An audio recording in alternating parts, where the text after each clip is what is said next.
Hi, thank you Hi. so much for getting on the call with me. Oh, no, thank you for inviting me. Yeah, This is a wonderful topic, obviously, of wide interest to both of us. yes, yes, it really is. Yeah, I know. You were you were a strong influence in the beginning of my path, and you still are. And I follow all your pages. Well, I feel like, thanks. yeah, I feel like I find my people in there. Good. Yeah. A lot of people do respond to my pages on Facebook. So there is a wide audience for people wanting to understand more about uh, high ability and high intensity. Absolutely. Yeah, I see you as one of the few pioneers who explore this intersection between creativity, sensitivity, high intensity, and I absolutely love all your websites and Facebook pages. Oh, thanks. Um, yeah, you where everything intersects. And I know you work with lots of sensitive artists, authors, and actors. So you don't just talk about sensitivity as a sort of mental health thing, but as something that is intertwined with our life. First of all, I wanted to clarify that I'm not a counselor or a clinician. I'm really a writer researcher.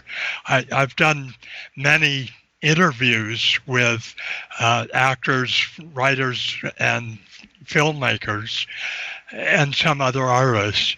But Mm. overall, my approach is as more of a scholar and researcher. So anyway, Yes. given that, I think one of the things that really got me going in all this was an urge to better understand my own inner dynamics. Um, from a Mm. very, very young age, I felt a misfit, like many creative people do, and also exceptionally emotionally intense and reactive, and Mm. wondered what all that was about, which Mm. is one of the reasons that motivated me to pick the psychology a major of psychology in college, and I pursued that for throughout college and then into graduate school. But all the time being really fascinated with particularly actors, what how they did what they did, how did they express such intense emotions on film or on screen on television. Yes. What was going on with them. So Mm. that's an ongoing passionate interest, part Mm. of what motivates me to keep developing my collection of websites. Mm. And then Yeah. I've have come across researchers like especially Elaine Aron and Mm.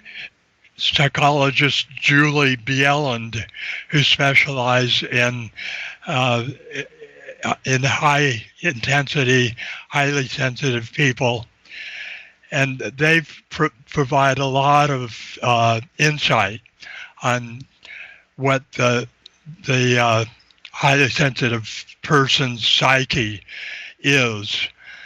Are you familiar with Julie Bieland? No, I was about to ask. I thought I have dabbled into all these authors and researchers. You learn something new every day. I'll make a note Well, of it. Let me yeah, see. Yes. Oops. I've posted a number of quotes and excerpts and links to her site on Mm. my Facebook page, Highly Sensitive, and also Yes. my website, Highly Sensitive. Anyway, she's a really articulate and thoughtful psychotherapist, author, and a highly sensitive person herself. So Mm. has a lot to say about it. Right. Yes. Which I will ask a bit more later about women in the field and how they thrive. But going Sure. back to your personal story, I would imagine there to be much, even less awareness and resources and information years back. Oh, Um, yes. yeah. No, So you had no choice but to be on a quest to find answers for yourself. I think that's right. Certainly when I was really young in grade school and uh, on into high school, which was decades ago, uh, I did not come across information or books or really any information about what this was high intensity, high sensitivity. So part of what my experience has been early on is again a feeling of being a misfit, which I understand from psychologists like Julie Bieland, and Sharon Barnes is another one who studies gifted people. This sense of being, quote, too different and too much an outsider and just too much is a common experience for creative and gifted people. And we're living through that without an understanding of what's going on, I think is really challenging and disrupting for many of us, probably That's most of right. us. Yes, not finding the right label or the identity.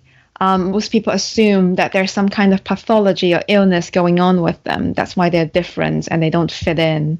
Yes, exactly. You And did yeah, go on. no, that's all right. No. Please go on. I'll ask the next question later. Well, I like your reference to pathology. I think that very early on for me, that was a label that I grabbed onto. The sense that, well, if I'm feeling this weird and this different, and I read bits and pieces of psychology from popular sources like Psychology Today magazine. I made judgments about myself and the few friends I had that, well, we must be wrong in a psychological sense. We must have some kind of neurosis or deeper pathology that makes us feel this strange and different and this much of an outsider. And it's really taken years, I think, to understand that's a distortion, that isn't a very unhealthy self-concept. Yeah. You did try and find answer in traditional psychology. I know you have an MA in psychology. Did you find much answers to these questions in the academic world? Not really, no. Neither do I. There are a few psychologists I look up to that have gone through traditional training that have broken out of I think the mindset of traditional academic psychology, such as Eric Maisel and Scott Barry Kaufman. If you're I will be with them. I will actually be talking to Eric Maisel on a future date. Yeah. Very impressed with very prolific work. Yes. Yes, absolutely. And I've really been impressed and intrigued with a lot of his writing on reframing mental, emotional experiences like depression. Reframing depression as something other than a DSM pathology. Yes. How do you, what do you think depression is in your own experience with yourself and people that you see and in your research? Why do intense people get depressed? Well, that's a big question. It is. And I haven't prepared you for this. I just throw it out. Yeah. I think part of it is awareness, just a sense, a personality and a psyche that is simply very exceptionally aware of what's going on, both internally and out there in the world.